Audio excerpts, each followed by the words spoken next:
Yes, welcome back to Home Studio Q&A here on Studio Live today for another week. My name is Pete and my passion is to help you create, record and release your best music, and I do that through tips and tricks and tutorial videos as well as live Q&A shows and other live streams just like this one. If that's your bag, consider subscribing. Head over to the website studiolivetoday.com where you can find all the ways you can engage and interact. Hello to the folks who are here live on YouTube and Facebook. If you have a question and you're here live, just throw question in front of your chat comment and then I'll circle back as we go through to try and grab your question and get into that. Now, I have a heap of questions today, but I do have a bit of a topic. I like to do a feature topic each week, and this week I'm just going to talk off the cuff for just a few minutes about sharing.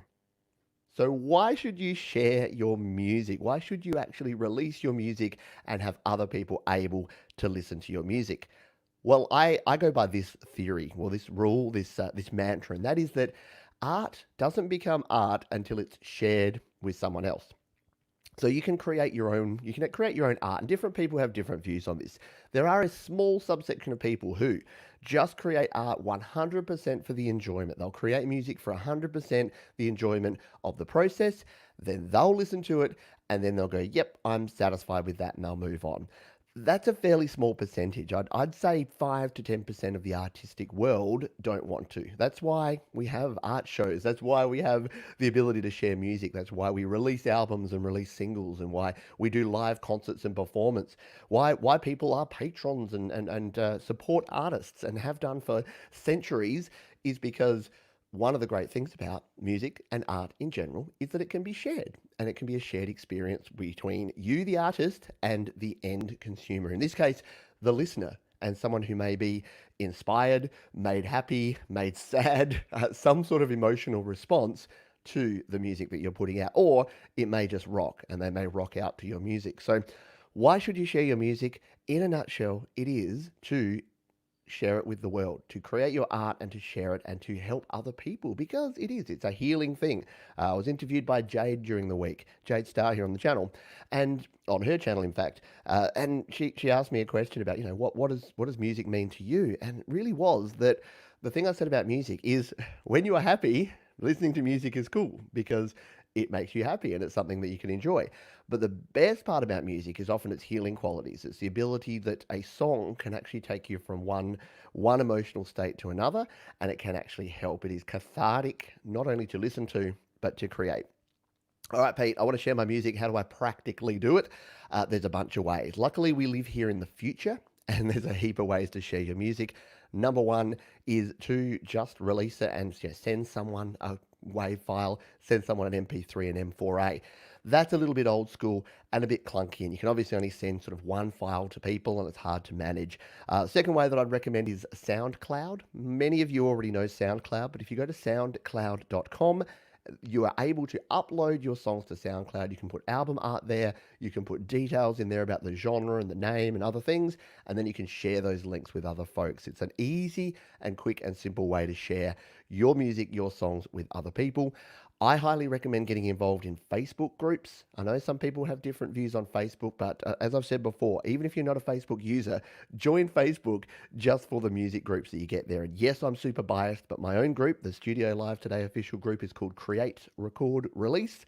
And what we have there is a group of great people all creating, recording and releasing music, sharing it with each other and helping by giving feedback to each other as well.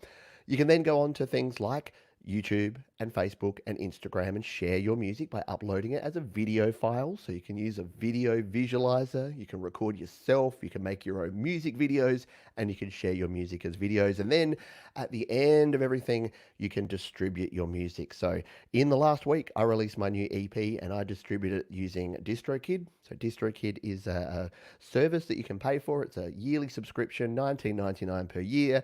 You can upload as many songs as you want for that price. And that's just a way to get onto Spotify, Apple Music, iTunes, everywhere, Amazon, Deezer, places I've never heard of, you can release your music to. And the good thing about that is if you want to turn this hobby, this passion of yours, into some sort of a bit of a revenue or income, then that's a way to do it. You can actually release your music, and then if people buy it through iTunes or Amazon, or if people stream it on Spotify, Apple Music, etc., then those royalties will be paid to you. Now, keep in mind, you need to get in the thousands, tens of thousands, hundreds of thousands of streams before you're going to be making any significant revenue from your music. So don't expect that, you put a single out and a few hundred people listen to it and suddenly you'll be, rolling and making it rain.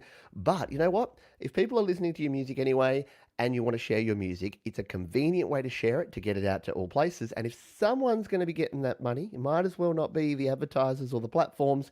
You might as well be getting those royalties paid back to you. So that is why you should share, how you should share, and the benefits of sharing are not only the good feeling you get of having your music out there in the world, but it actually helps you improve your music. People giving you feedback, listening to your music and giving feedback about your music can really help the actual quality of your music.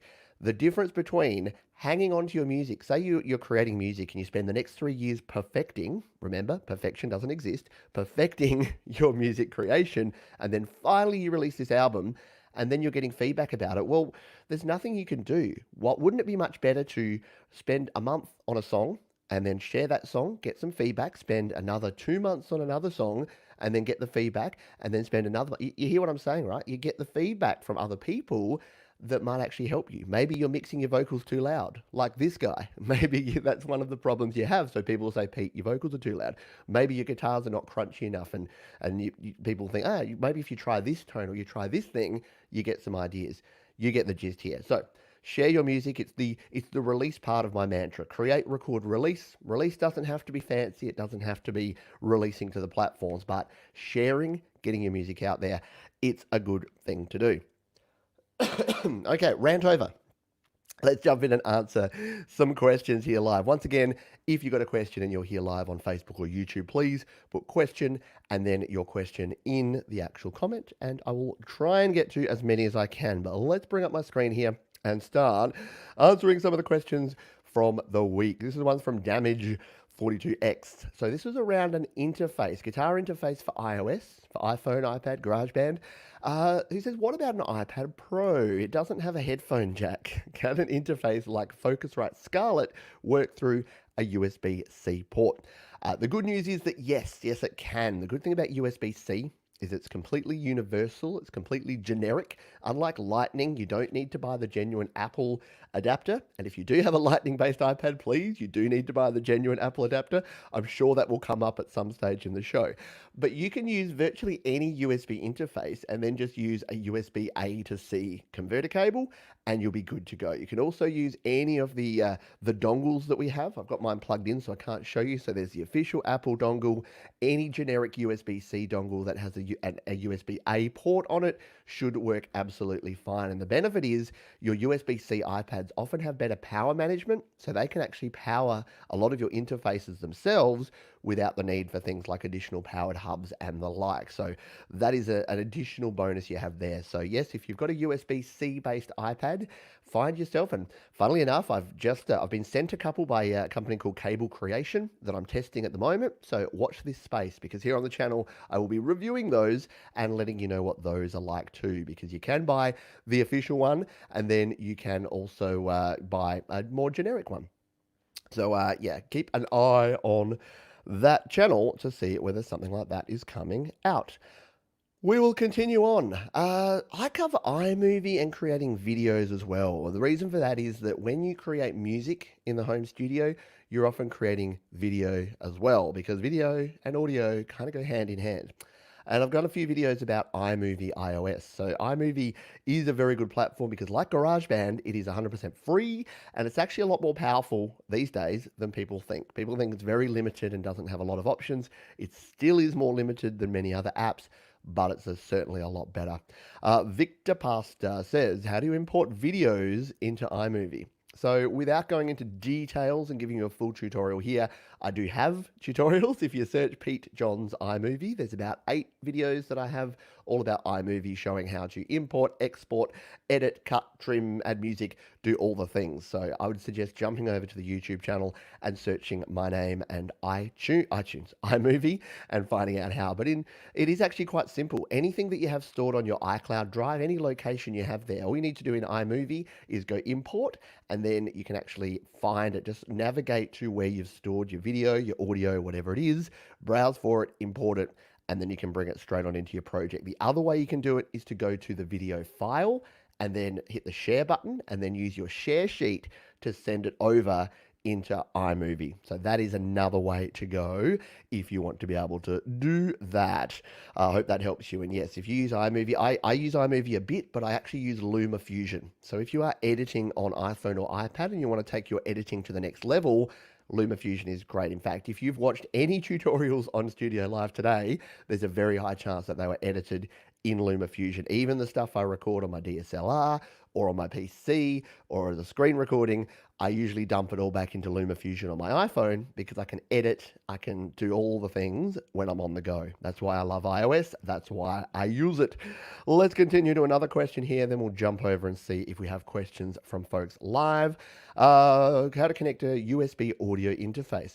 So, KD, I thought that you could just plug the interface in the adapter and then plug the iPhone iPad charger to the lightning port of the adapter.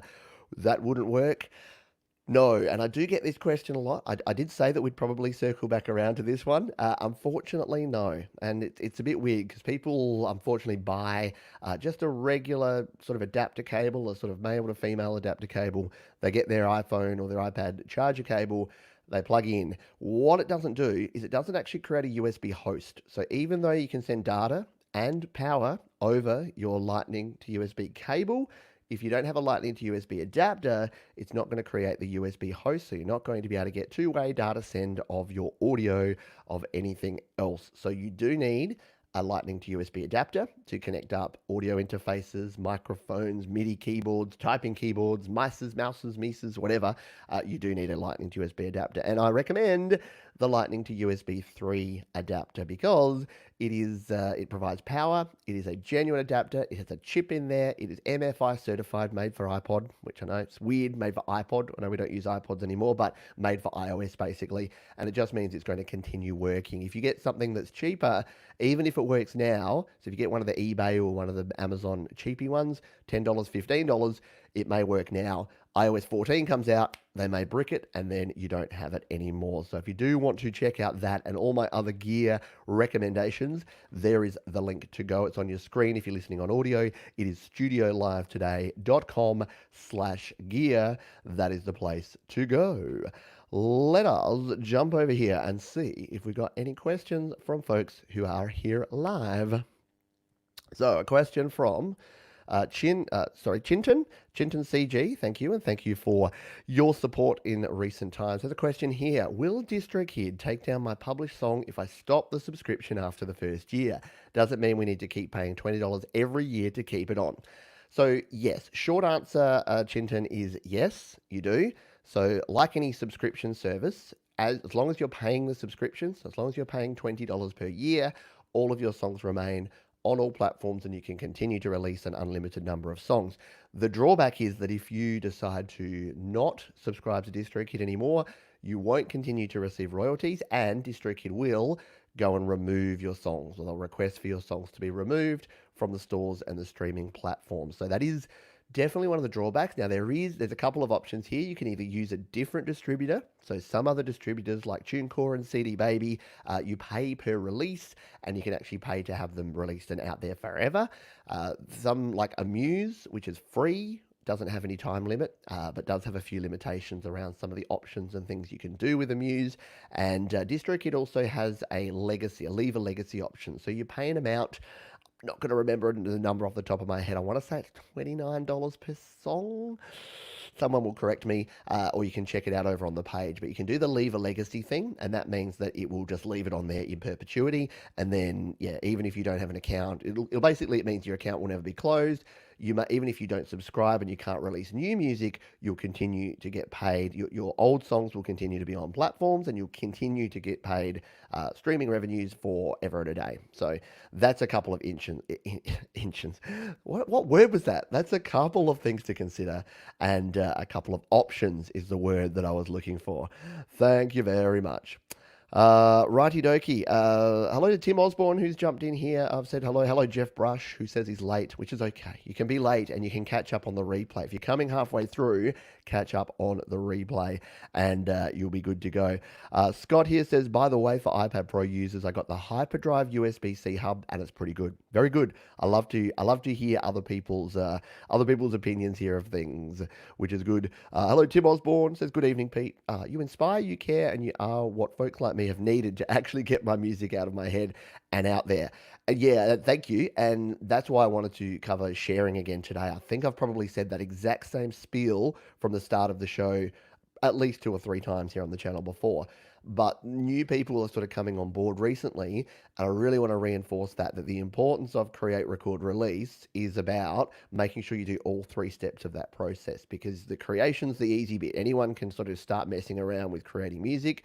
The recording, well, that's where hopefully some of the more technical tutorials here on the website and on the channel are going to help out. But the releasing, sometimes you just need that little motivational, that positive motivational push to go from just creating, recording to actually releasing and sharing, which I know you've done recently, Tim. So kudos to you and kudos to anyone else who is doing the same. I think I saw another question higher up here that I might have missed. So I did. Hello to John Kingland, who has a question here. This is a good one. The question is, Dropbox will not allow GarageBand project to be uploaded. What would be a good way to share a project? Yes, I actually did a video on this recently. I haven't done a Dropbox version. It's on the list to do, but I did a Google Drive version. So if you search my name, search Pete Johns Google Drive, you'll be able to find a video where I actually talk about this. So Google Drive is... sorry, let's rephrase that. The reason you can't actually put something on Google Drive or Dropbox or OneDrive or Box or any of those third-party platforms is that the Apple file format, it lists it as a .band file, but it's actually a folder full of files. So as soon as you try to transfer that .band project file over to Dropbox or to Google Drive, it will corrupt it instantly and it will not work and you'll not be able to share it. The solution's actually super simple. If you go into the Files app within iOS, and go to that project, select it. In the bottom right, there's a little button there, a little ellipsis, that's a more options. If you tap on that one, there's a compress option, zip it up, it will create a zip file of your .band file, and then that file will work perfectly with every single platform. So all you need to do is that one additional step there, John. If you're trying to share, trying to collaborate with someone else, send them your project, just zip it up in between. Go out of GarageBand into Files, select the file, hit compress, zip it up, upload that file, you'll be golden. Hopefully that helps you and other folks out who are trying to do that and similar things. Hello to Zincoded, hello Tom AB, hello to other folks who have joined us live since I said g'day to everyone. I hope you're doing well this morning, afternoon, or evening. And James says, yeah, he means share your music in general, not to him right now. Well, that's true. You can always share your music, and we'll be talking a little bit later. I have a new show, a new concept where it will be Your Music Live, which I'll tell you about at the end of this show, because that's going to be pretty exciting, I hope. We've got a question here from Beneviven Murray. Hello. Hi Pete, do you think recording vocals with the mic off Apple headphones will be a viable option if we can't afford a proper mic? Yes. My mantra when it comes to recording is use what you've got. Use what you've got to record now and slowly build up. Like I know I could just say no, just do nothing until you get a proper. And I don't even really like the word proper, but yeah, I hear what you're saying. Yes, you can. In fact, I use these. These are not even the Apple. These are my favorite. These are the JBL Endurance Run. And yes, it is another random promotion for my Gear Guide, because these are over on the Gear Guide. These are the most comfortable and useful in-ear earphones, microphone, everything's ever that I've ever used, and I've used a lot. I've got like I literally went out and bought 4 boxes of these so that I would never run out of them. You can see I've got my Lightning to 3.5 mil dongle on there, so this is plugged into my iPhone pretty much 24/7 when I'm out and about. And these things are great because they've got a good quality microphone. I know it's just that little thing there. It's got a good quality mic on there. It's got a button there to start and stop playback. And these take a couple of days or weeks to get used to. But once you do, they just don't fall out. They're perfect to sit in your ears. So to answer your question, yes, you can. So you can use your Apple Lightning earbuds. You can use, don't use Bluetooth. AirPods don't work for music, mostly because of lag or latency.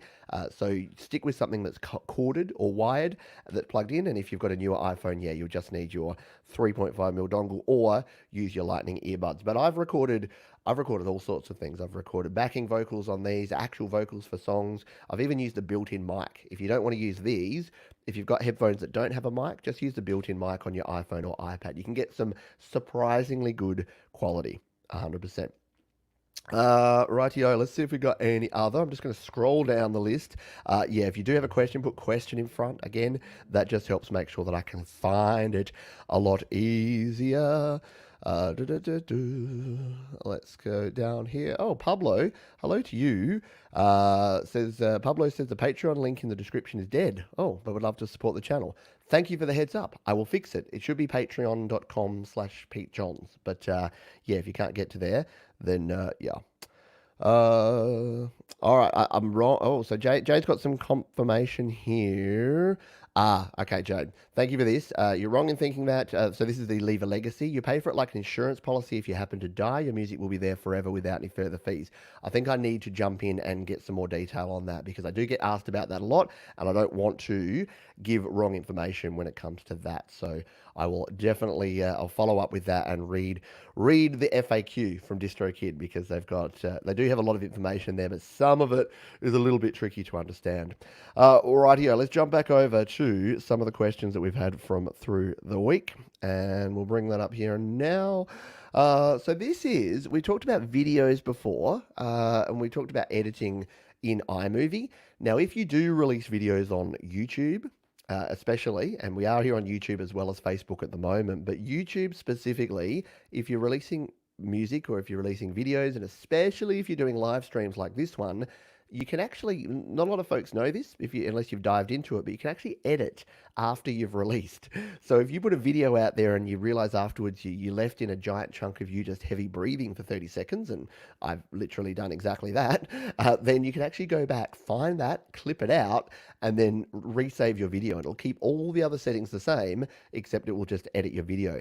And it's a great thing as well for the start and the finish. So for this video that you're hearing and you're listening and you're watching right now on YouTube, what I do at the end of this is once it processes, and it takes a few hours to process, I go back in and I chop off the front and chop off the back, because that's just me setting up, saying hello to the folks who are here live. And that's very important, especially for the folks that are here live. I love doing that, but it's not that for people watching on the replay, they don't really want to see 5 or 10 minutes of me talking to folks live and just saying hi, hi, hi, hi. So yeah, I remove that for the replay viewers. So that's a handy thing. So I've got a question here from Wealthy Patty. That's the context. It says, how about adding another video clip? Is it possible? No. So what you can't do with editing in YouTube is actually adding in stuff. So you can't actually add in additional video or additional audio or additional anything. The issue is that the reason that they do this, let's just break it down, is that they don't want someone liking a video, putting a comment there, and then suddenly you add in something that is completely unrelated and completely irrelevant to the video. So removing stuff can actually do the same thing. So you could make a video very different just by cutting bits out of it, but at least you know that if someone's watched it, it's never going to have anything in it that wasn't in it to begin with. So that's the main reason that YouTube don't want you adding in. There's no way to go, oh, I forgot to say that one thing. It would be great. I do a tutorial sometimes and I'm like, oh, I totally forgot to let them know about this one cool feature. And then I think, oh, well, I would love to be able to put a little 30-second clip in the middle of the video to update it. No, if that's the case, what you need to do is delete the video entirely and then re-release it entirely. So yeah, that's the way it works with editing in YouTube. So hopefully that helps you out there. We'll continue on here. We have Andrew Norman. Is it possible to plug in headphones so I can hear what I'm playing and singing? So this is connecting multiple USB devices to an iPad or iPhone using a powered USB hub. So this is a question I've been getting a lot lately, and I probably need to do some more videos on this because it is a challenge. If you have an iPhone, so if you have an iPhone 10, or hang on, if you have an iPhone 7, 8, 10, or 11, guess what? You don't have a headphone jack. So if you're starting to plug in, if you say you plug this in to a Lightning to USB 3 adapter and then that into a powered USB hub, guess what? You still don't have, unless you've got an audio interface plugged in, you don't have a headphone jack. So the easiest fix for that is to use an audio interface. So if you plug your iPhone into a USB hub and then you plug in an audio interface, a Behringer, Focusrite, Steinberg, you've heard me talk about these before. If you haven't, head over to studiolivetoday.com/gear. Got a heap of reviews on all of the different interfaces that I use and that I like. But yeah, if you have an audio interface, they have headphone jacks. And once you connect an audio interface, that becomes the audio input and output. If you want to get a slightly cheaper option, a USB microphone is actually really good because they have a built-in audio interface, and most of them, make sure you check, but most have a headphone jack as well. So you can actually monitor, even if you're just listening back and doing mixing and you want to plug headphones in with a headphone jack and charge your iPhone and use a powered USB hub, you can use that solution. Solution number 3 is to use the genuine Apple Lightning dock. I actually have one. I don't have it here. It's upstairs in my bedroom. You can use the Lightning dock because that actually has the ability to plug in, but it also has a headphone jack on the back. So if you want headphones, if you want just a headphone jack and the ability to plug something in via Lightning, you can use that one to do that. And many of the MIDI keyboards and things actually suggest that you use that if you're using a newer device.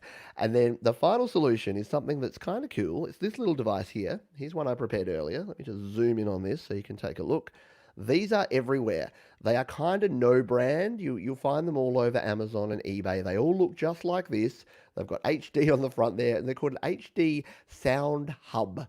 So if you search for a sound hub or a USB sound card hub or something like that, you'll find something like this. What this has is 3 USB ports along there and a USB connection here. So it's a USB hub, first and foremost. Not powered, but a USB hub. And then on the back here, it has a microphone, a line in, and a line out. So yeah, you can actually plug your headphones into this one and then plug this into your powered hub, and then you're good to go. You're off to the races. So that's another option that you have there. I do have a video on that one. I can't remember what I called it. Maybe USB sound card. Maybe search Pete John's USB sound card.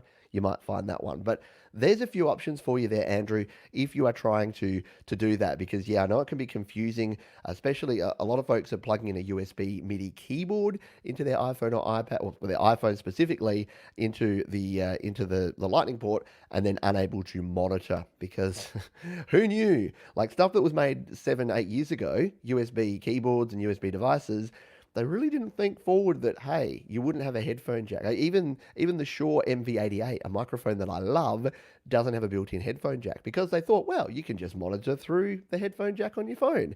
Except I am now in the point where all of the phones that I have no headphone jack. So go figure that. Hey. All right. Next question. The time is now. That's a really good name because the time is now. Let's do it. All right. Question here is, it's not working for me. So this is fixing GarageBand crashing issues on your iPhone or iPad. It's not working for me. I put on automation. Then when I try to press done, it keeps crashing every time. I try to reset GarageBand, still had my tracks because I backed up on iCloud. So then when it failed, I just uninstalled the whole app and reinstalled it only for it to crash again. I can't get out of automation now because it keeps crashing. I really don't know what to do. So there is an issue at the moment with automation, specifically causing GarageBand crashes. Now, this one sounds like it's a bit of an annoying problem because it sounds like when you're opening, it's putting you straight back into the automation and then re-crashing. That could be a challenge because, yeah, I'm not quite sure how you'd work around that one. Hopefully, what I would do is I would export that project. So I know you can't open it, but if you do what I said earlier and zip it up, put it on Dropbox or put it on Google Drive and then re-download it, unzip it, and then open it. Hopefully GarageBand, or rename it actually would be a good thing to do in between. GarageBand should say, oh, this is a new project, and it should just open it in a default screen. It may still mean that your automation may cause crashing issues because It just is at the moment, unfortunately. You may need to then grab that track, duplicate it to a new track, delete the old one, and try the automation again. Because if you're not aware, there is a glitch, a bug, a problem in mostly in iOS 13.4, it seems to be, although someone was telling me it's been around a bit longer, which is causing that problem, which is just crashing randomly when you're trying to do automation. So be wary of that one. But that's a couple of little ideas that I would go with to try and fix that one up. Let's continue. We'll try to crack through a few more questions here. We'll jump over to the folks live to see if there's any final questions there. Then we're good to go. This one's from the Willmeister, and this is about microphones and vocal recording in GarageBand. It says, "Hi Pete, I have an iRig HD2 that I've been using to record electric guitar into GarageBand. Will a dynamic mic work with the HD2 for recording vocals and acoustic guitar?" So another question I get often, so much that I did a video on this one. So I did a video on using an iRig with a microphone, because the misconception here with microphones is that because you can get converters that go from XLR to quarter inch, so XLR to TS, people think, oh, well, that's cool. I can just use any dynamic microphone, plug it into an instrument jack, like in an iRig, or the instrument jack in an audio interface, or in this case, an iRig HD2, and I can record my microphone. Now, yes, in theory you can, but it's not going through a preamp. So a preamp is exactly what it sounds like. It's a preamplifier. It's going to amplify your signal before it goes in to that analog to digital converter. Now, that's important, especially for a dynamic microphone, because you don't actually have a lot of sound level. The microphone level is not going to give you a lot of sound volume or gain going into your digital audio workstation. So it will work, but what you'll find is that you'll have to turn the input gain up quite a lot to get enough sound level going in, and that's also going to add a lot of noise. So if you check out the video I did, if you search Pete Johns iRig microphone, you'll find the video I did on this one. And what I show there, I do a test run of plugging it in, and you'll see exactly how low the level and how bad the quality is that comes in. So try it by all means. If you've got the gear anyway, why not try it? Experiment, see if it works for you. You never know your luck in the big city. But don't be surprised if you get low quality, a lot of hiss and background noise, and really low volume coming through, because it is just not designed. It's designed for an instrument level signal. It's not designed for a microphone, and especially a dynamic microphone, because it's not powered. It's not going to have a whole lot of oomph. You may find that you're better off buying a cheap, there's a few devices. There's the iRig Pre, which is only about $40 for the analog version, or the iRig Pre HD, which is about, I think, $70 or $80, or just buying something like a Behringer Euphoria. Like, you can pick up a Behringer, a low-end Behringer with a mic pre for about $40 or $50. It's a worthwhile investment if you're going to start recording microphones as well as your guitars. Hopefully that helps you and others with that question. Question here, a really quick one about USB drives with iPad and iPhone. If you're not familiar, if you have an iPhone or an iPad running iOS 13, so we're talking iPad Air 2, iPad Mini 4, iPhone 6S or above, and any iPad Pro, they'll all run iOS 13, and if you've got a Lightning to USB 3 adapter, you can plug in USB drives and copy files. So copying files, yes, it does work two ways, like the pen drive. So yes, you can copy to USB drive, and you can also copy from. So if you want to back up your videos, your GarageBand projects, your photos, whatever, you can plug in your drive and copy them across. Again, with GarageBand files, zip them up. Like we said before, they're not going to be compatible with your file system if you don't zip them. The .bam project, same with iMovie project files, zip those suckers up. And then, of course, you can go the other way as well. So if you've got a backed up file, you want to bring it back onto your iPhone or iPad, plug in your USB drive, make sure it is a standard Mac file format, or if it's PC, NTFS is not supported. So NTFS is the Windows proprietary drive format. If your drive is formatted NTFS, you will need to reformat it as an exFAT FAT format, and that will mean deleting all the data. So you'll need to copy off any data on an NTFS drive, reformat the drive as FAT, and then put it back. If you want more information, there's a heap of videos on the channel. Just search, again, my name on YouTube. If you just put Pete Johns in front of any YouTube query, it'll find my video on that. And if you put Pete Johns iOS USB drive or iPad USB drive, there's a heap of videos I've done all about this. I think we've got one more question here, which is also about releasing music. So this is actually, this we've answered this question. So there you go. We have this question live here, which is wanted to ask, unlike DistroKid, does a Muse also charge for song release after 1 year? I mean to ask whether the song remains on stores for a lifetime or not when I use a Muse. And I think I already answered this one. And if you release using a Muse, which is a free online distribution platform, as I said before, DistroKid costs you $19.99 per year. Amuse is free, but Amuse takes a lot longer to release. It releases to less places. There's less options and less features that you can actually use in the free version, at least. Amuse have a pro service now, but that's somewhere in the $50 to $60 a year. I haven't actually tried it in detail yet. That's another thing you can do if you choose to. So yeah, there are options there, but yeah, what if you release with Amuse, it won't ever go away unless a Muse do. I think that's what I answered. I said as long as a Muse are around, they'll keep your songs up and they'll keep paying you your royalties. Whereas DistroKid, if you do stop paying your yearly fee, then they'll stop that as well. So that's something to keep in mind there. Excuse me. Let's jump back on over and see if we've got some final questions. So Tom AB said a question. You've got a couple of questions here, Tom. So we'll jump in there. Tom over on Facebook. I do stream live to Facebook and YouTube. So hopefully you're following me on all those places. And if you want to find out all the places you can follow me, go to studiolivetoday.com. Tom AB says, any advice for getting good guitar sounds? So depending whether you're playing a real guitar or whether you are trying to get a virtual guitar, the virtual guitars in GarageBand and in pretty much every other platform I've tried are not great. There's a few, my buddy Mike over at Creative Source has reviewed some of the Ample Sound VSTs, so the plugins by Ample Sound. They make some really good guitar plugins that actually sound like real genuine guitars. So if you're on a PC or probably a Mac, I'd say they'd have AU plugins as well. You can explore some of those. In iOS world, yeah, I haven't come across anything that's worked at all or particularly well. So yeah, I don't think so. In terms of recording your sound, so if you've got a guitar and you're plugging in, using a decent quality interface is kind of number one. So try and get yourself an iRig HD or an iRig Pro or something like a Steinberg or Focusrite audio interface. And then make sure that your gain settings are at the right levels, not too high, not too low. You want to be in that sweet spot with your gain coming through at 50 to 70%. And then it's all about the tones at that point. And there's a heap of great things. The new Bias 2, a lot of folks are saying great things about that. I use the Stark amp sim. I love the Nembrini Crunk amp sim, which I mentioned when I was interviewed by Jade on my top 10 apps as a very cool free amp sim. And even the guitar amp sims in GarageBand are pretty solid if you tweak them enough. So hopefully that helps you out.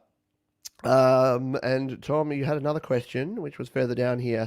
I don't have the option for automation on iPad or iPhone. It may be when you're actually going with automation, make sure you're tapping right on the icon, not on the waveform, because there's two different menus. And a lot of folks get tripped up because if you go to the actual waveform to try and automate, you'll get things like cut, copy, paste, split. If you're seeing those options, you're in the wrong spot. You need to go to the left and tap right on the microphone or the guitar or the keyboard option, and then it will bring up automation, merge, and your track options as opposed to your audio options. So hopefully that helps you out. A lot of folks talking about the gizmos. Jeff Brush says, yeah, so many gizmos and gadgets. I know you could go nuts just buying all the little trinkets and bits and pieces for your home studio, but no, leave that to me. Let me buy all the stuff, and then I'll just tell you what works and what doesn't, and then you can save your cash. Hey, how about that? And Tim Osborne here says, yeah, Gizmos and Gadgets, great title for a song. Yeah, we got gizmos and gadgets all around the world. Question here from Tom Kuehl. Good to have you here on the channel, Tom. Is there a way to turn a smart guitar part into a smart keyboard or smart strings track? It won't let you just drag or drop. Is there another way? No. Short answer is no. I haven't found another way personally to actually do this. So GarageBand treats strings, guitars, and regular keys tracks differently. So there's kind of, even though they're all green tracks, it won't let you drag and drop and copy. And that's because of some of the different options, the pizzicato that it has with strings, some of the muting options it has with guitars. They're not actually a default MIDI track, whereas all the keyboard tracks are just all of the MIDI notes and sustain. So I haven't figured that out. Yeah, the only real way you can do is to merge it, but then of course you're merging it down into an audio file, not into a MIDI file. So, and because GarageBand doesn't have MIDI export ability, yeah, you can't even do it that way either. There's probably a way using a third-party app and like AUM or Audio Bus or something, some way to send your MIDI signals somehow around. But because GarageBand doesn't have MIDI out, it just makes life a heck of a lot more difficult. So I apologize. And real guitar, good job. Yeah, thank you for that. I know some people say, "Oh, how do I get good guitar sounds?" And I'm like, "Oh, you plug your guitar and you do this and this and this." And they're like, "I don't own a guitar." I'm like, "Oh, you want how to get a good virtual guitar sound?" Yeah, yeah. Hopefully those tips helped you with the real guitar sound as well. Tom says those ample sound plugins sound amazing, very realistic. Unfortunately, very dollary. Yeah, and I'm not sure how much they are, but again, I reckon if you search ample sound guitars, it'll probably be look for the yellow thumbnails. That's my buddy Mike over at Creative Source. He does excellent work. It's worthwhile checking those out. I think we're pretty close to finished. I'll just answer this final question here, which is from Jalen Lay. What is an uncompressed file when exporting GarageBand music? So when you are exporting, this is a good question and a good thing to finish up on because I covered this in a previous video earlier in the week when I was talking about mastering and releasing. Uncompressed basically means that there's no compression. So compression is used in two ways in music. Compression in your digital audio workstation is a compressor. A compressor plugin is a plugin that increases the volume. It actually decreases. It cuts off the peaks and then you pull everything up. So a compressor is a great plugin to get your vocals, your guitars, your drums sounding more level, and it's a good thing to do. Compression, file compression is different. So file compression is the old zip, it's the old MP3 or M4A. What file compression is doing is taking a large file and making it smaller, usually by finding things. So in audio compression, what it does is it finds sounds that are generally not within the human range of hearing, and it removes those and it compresses the file down. Now, you might think, well, that's not so bad, but the more compression you do, the more aggressive the compression, the more it can actually flatten out the sound, and it can end up making it sound compressed. It can end up making it sound lower quality than the original one. So to give you an idea, a regular song, maybe a 4-minute song, a full resolution, so 44.1 kilohertz, 24-bit WAV file will be around about 50 or 60 megabytes. That same as an MP3 or M4A file will be about 10 times smaller, around about 4 or 5 megabytes. So you don't want to do that compression there before you master and before you release your song because you are risking reducing the quality. You want to keep it as an uncompressed format. Once you actually release it, so if you upload to SoundCloud, if you upload to into a editing app and put it into YouTube, and if you upload through a distributor that sends it out to DistroKid and someone like DistroKid that sends it to Spotify, Apple Music, iTunes, etc., compression is done at all those points. So you don't want to compress and then the file to be recompressed when it's being distributed. So you want to keep that file as pristine, as high quality all the way through. So the simple version of that is whenever you have an option in music, choose uncompressed. Choose high resolution, uncompressed. As soon as it says anything like compression or MP3 or M4A, avoid it. The only time you would do that is if you wanted to have a small file to say email to someone. But even then, if you wanted to hear the full quality, I would recommend getting the WAV file, uploading it to Google Drive or Dropbox, and then sending them a link to that. It's going to give you the best quality audio. So hopefully that helps you out. That is going to do it for this week's episode of Home Studio Q&A. Thank you to those who are here live. Appreciate your questions, your comments, your contributions to the show. If you're watching on the replay or listening on the audio version, don't worry. We love you just as much. You can, of course, head over to studiolivetoday.com where you can check out ways you can support the channel. You can check out the gear guide for all of my recommended home studio gear and join the mailing list and keep up with everything that is going on here on the channel. Thanks again, folks, for being here on this episode of Home Studio Q&A.